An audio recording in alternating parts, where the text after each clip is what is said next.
అంటే బేసిక్గా ఎన్టీఆర్ని అవును అందరికి కామన్గా తెలిసిందే. బట్ ఇక్కడ మెయిన్ మ్యాటర్ ఏంటంటే ఎన్టీఆర్ ఉన్నారు కదా, రితిక్ రోషన్ పక్కన ఏ టైప్ ఆఫ్ రోల్ ఎక్స్పెక్టేషన్ పెట్టుకున్నారు మీరైతే? విలనా గెస్టా?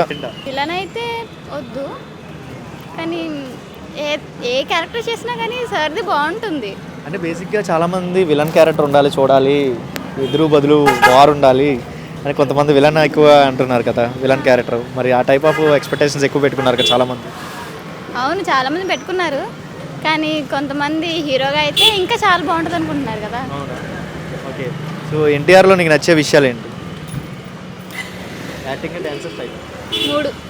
ఏమేంటి? Acting, dance, style. ఓకే, మరి వార్ 2 తర్వాత నెక్స్ట్ ప్రశాంత్ నీల్ అండ్ ఎన్టీఆర్ కాంబినేషన్లో ఒకటి వస్తుంది. ప్రశాంత్ నీల్ అంటే తెలిసిందే కదా, ప్రభాస్ని, యశ్వంత్ని, ఈ మూవీస్ చూసాం, కేజీఎఫ్ లాంటి మూవీస్. అలాంటి వ్యక్తిది డైరెక్టర్తో మన ఎన్టీఆర్ వస్తున్నారు.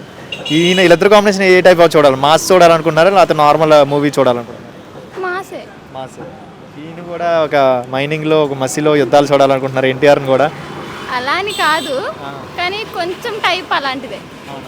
నెగిటివ్ ట్రోలింగ్స్ ఎక్కువ చేస్తున్నారు కదా ఎన్టీఆర్ మీద. రీసెంట్గా వచ్చిన మూవీస్ కూడా ట్రోల్ చేశారు negative trolling. Example Devara movie కూడా. మరి దాన్ని డౌన్ చేశారు కదా, ఈసారి కంబ్యాక్ ఏమైనా ఇస్తాడు ఎన్టీఆర్? ఇస్తారు కదా, ఇవ్వకుండా ఎలా ఉంటారు? ఎన్టీఆర్ అంటేనే కంబ్యాక్ ఇవ్వడం. అవునా? మాటలు ఏం చెప్తావు ఎన్టీఆర్ గురించి? ఏం చెప్పాము, సూపర్ ఉంటారు, బాగా చేస్తారు. ఆయనకి ఫ్యాన్స్ ఎక్కువ మంది ఉంటారు. ఆయన గురించి చెప్పేంత కాదు కదా మేము. ఫ్యాన్స్ అందరూ దేవుళ్ళే అని అంటారు కదా ఎన్టీఆర్ గారు. చెప్పే రేంజ్ ఉంది మీ ఆడవాళ్ళకి?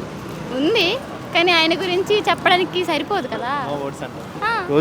రోజులు ఉంటాయా? బుక్లు రాస్తూ ఉంటాయి? రాయొచ్చు. Okay, thank you.